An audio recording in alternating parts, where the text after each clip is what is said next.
नमस्कार, घंटी बजाओ लेकर हाजिर हूं मैं शोभना यादव। आज घंटी बजाओ में उन चैंपियन खिलाड़ियों की दास्तान जो जग जीते लेकिन व्यवस्था से हार गए। आज हम चैंपियंस खिलाड़ियों को दिहाड़ी मजदूरी करने को मजबूर करने वाले सिस्टम की घंटी बजाएंगे। वो सिस्टम जो हमारे चैंपियंस को मुफलिसी में जीने के लिए मजबूर कर देता है। जैसे हरियाणा के सोनीपत का विनोद कुमार, कई अंतर्राष्ट्रीय टूर्नामेंट्स में देश के लिए खेल चुका वो चैंपियन खिलाड़ी आज दूसरों के घरों में पुताई कर कर, जी हां, व्हाइट वॉश कर कर परिवार को पाल रहा है अपने।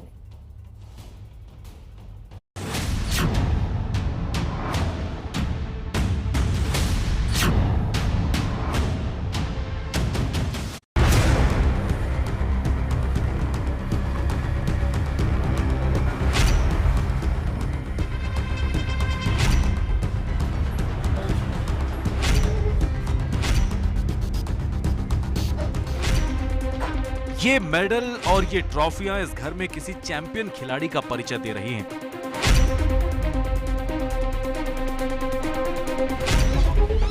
लेकिन जब वही चैंपियन खिलाड़ी इस हाल में मिले, रोजी रोटी के लिए दिहाड़ी करता हुआ दिखे, तो पता चल जाता है कि अपनी प्रतिभाओं के साथ हम कैसा सुलूक करते हैं।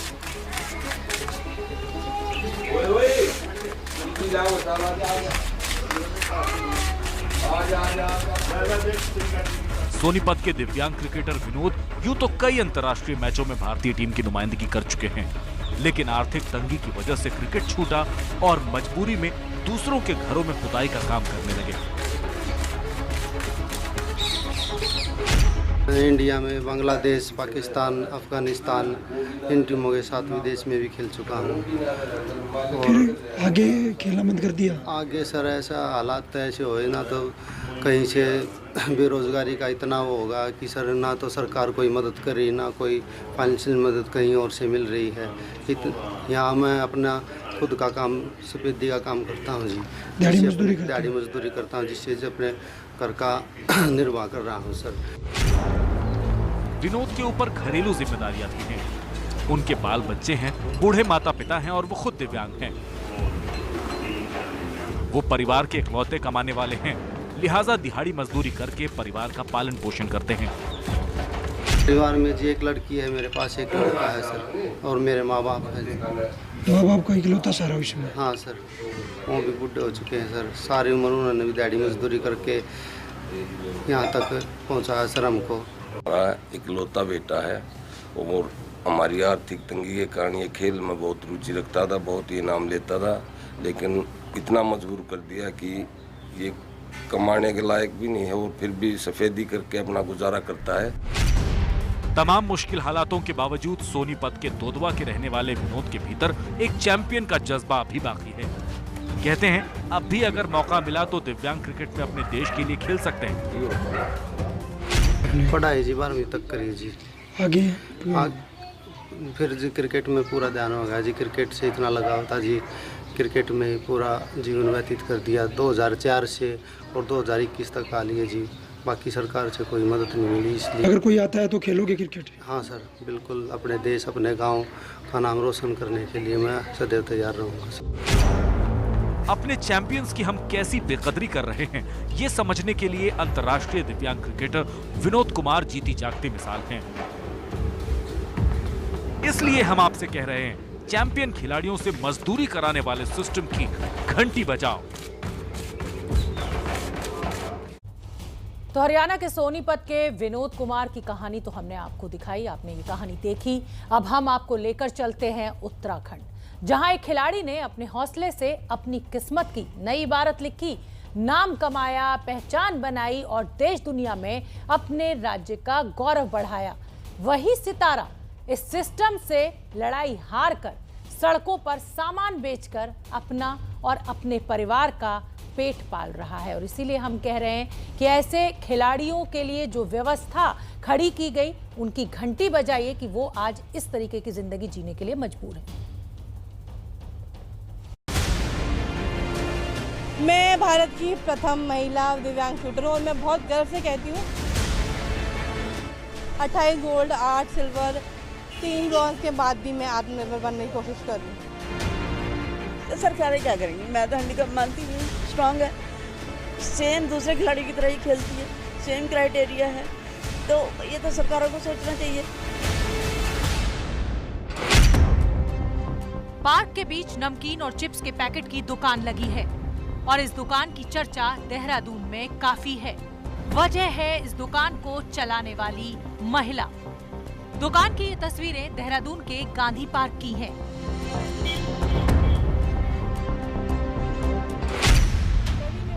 मास्क के पीछे छिपे इस चेहरे को आप पहचान नहीं पाए तो इनका परिचय बता देते हैं। इस महिला का नाम है दिलराज कौर, पहचान para Olympic shooter. Dilraj Kaur न सिर्फ एक दिव्यांग महिला शूटर है बल्कि एथलीट के तौर पर खेल जगत का जाना माना नाम है। अगर पदक और खिताबों की बात करें तो इस महिला खिलाड़ी ने देश और अपने राज्य के लिए पदकों की झड़ी लगा दी थी।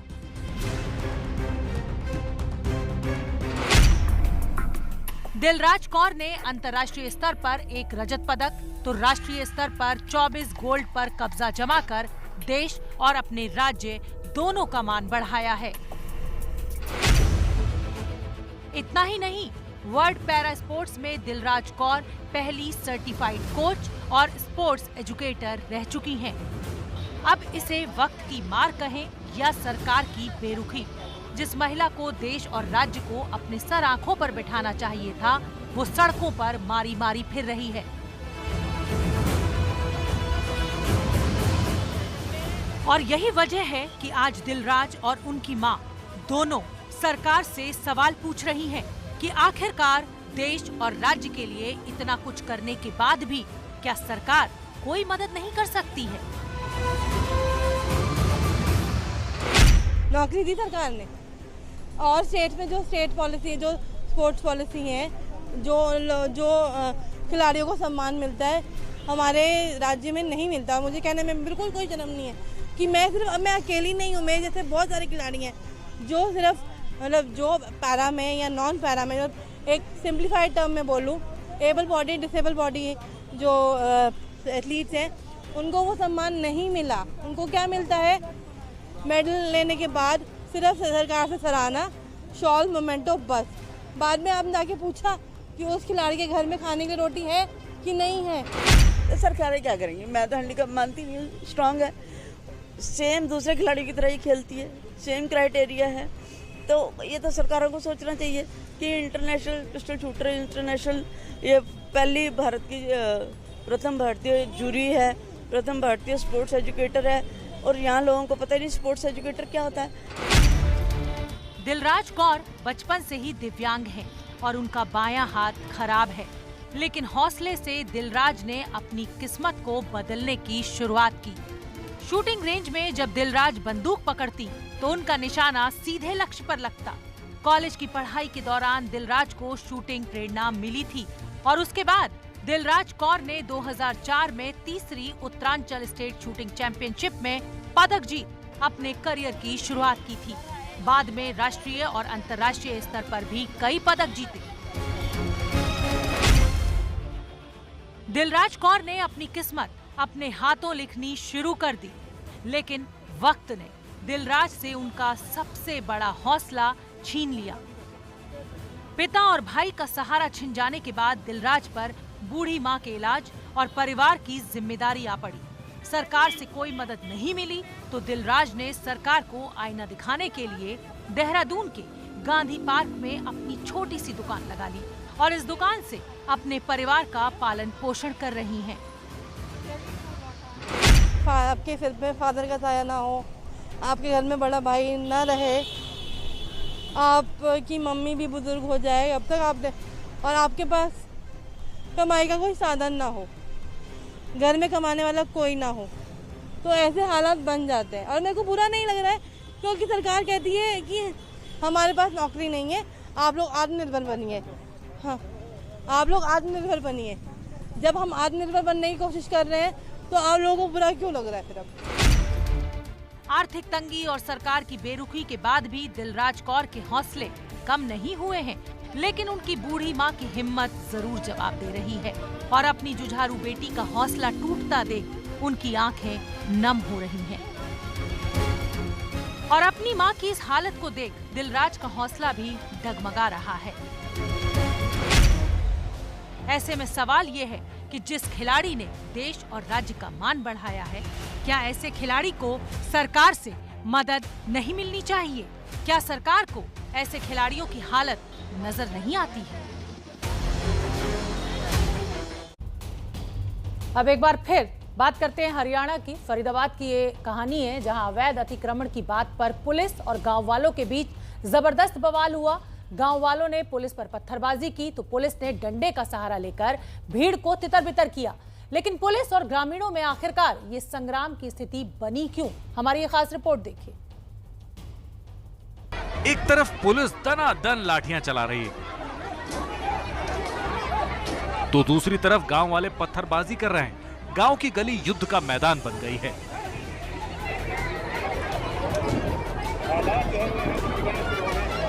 तस्वीरें फरीदाबाद के खोरी गांव की हैं। गांव में पुलिस और लोगों के बीच चल रहे इस हंगामे की वजह है सुप्रीम कोर्ट का वो आदेश जिसमें कोर्ट ने गांव को 6 हफ्ते में खाली करवाने की बात कही।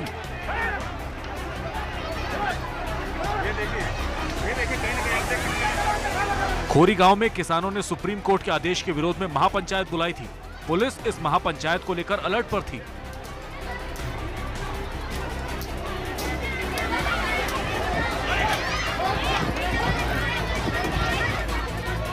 इसके बाद जैसे ही गांव में पंचायत की जगह पर भीड़ जुटाने की कोशिश हुई तो पुलिस ने लोगों को घर लौटने को कहा, लेकिन लोगों ने पुलिस की बात मानने की बजाय पुलिस पर ही पत्थरबाजी शुरू कर दी, जिसके बाद मजबूरन पुलिस को लाठीचार्ज करना पड़ा।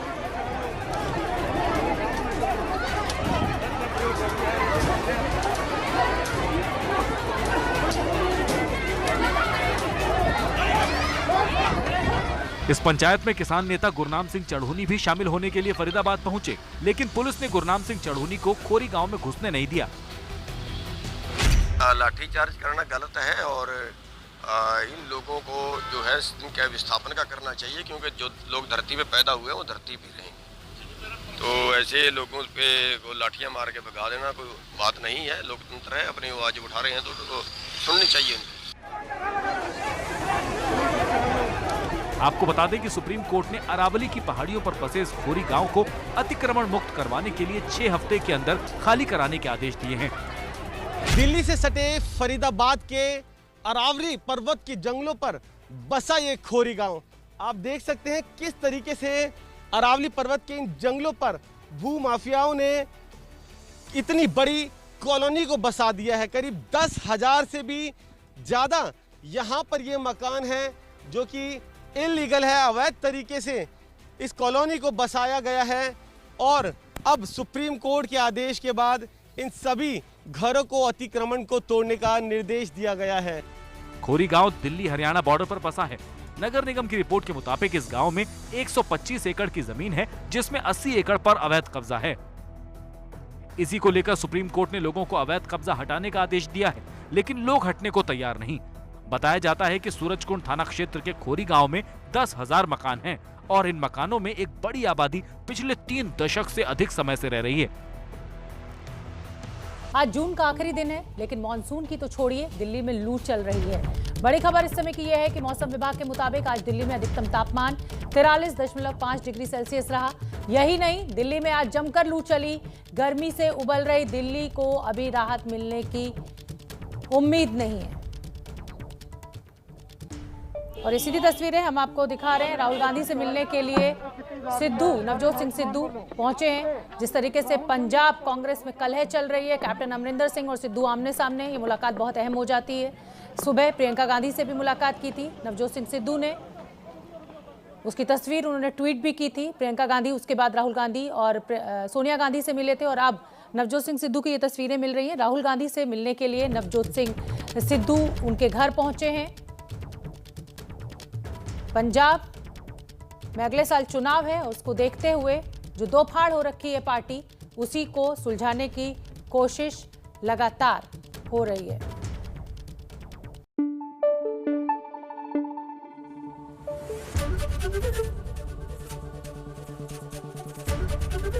एबीपी न्यूज आपको रखे आगे।